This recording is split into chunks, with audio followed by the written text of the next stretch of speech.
Hey everyone, God bless you. So, I'm going to share my testimony because a lot of people have been asking me to do it, and the Holy Spirit has been convicting me for a long time now to share it. So, I feel like I'm finally at a place that I'm ready to, so I'm going to.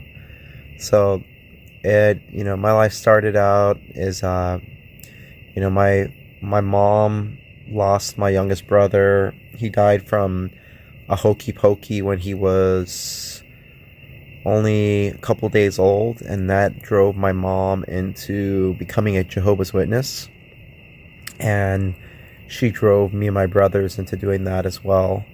And my dad was very physically abusive to us. He would beat us constantly for the slightest things. He had a lot of anger issues, and so growing up, the Jehovah's Witnesses was kind of like a sanctuary for me, away from the world and my father. And there was a form of godliness there, but they denied the power of the moving of God and the Holy Spirit. And so that illusion of what that place was started to fall apart when I started finding out that all the men in leadership positions were basically sleeping with everyone's wife. And I was like, well, there's nothing here for me, is what I thought, because I was like, they had a form of godliness, yes, and I really appreciate the time that I got a chance to read the Bible during that time a lot. But it's interesting, without the Holy Spirit, I don't even remember any of the Bible I read during that time.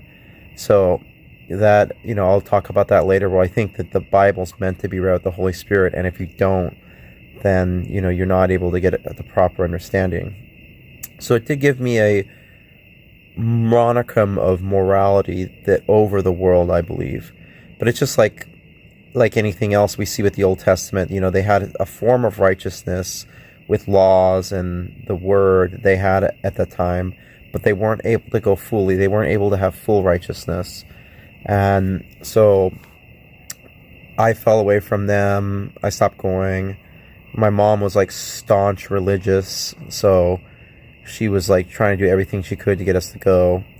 And my dad was basically verbally and physically abusive to us growing up. So that was what my childhood was like. Next one, part 2. Love you guys. Oh, and I have complete forgiveness for my mom and dad. No hard feelings. Love them so much. God bless you all.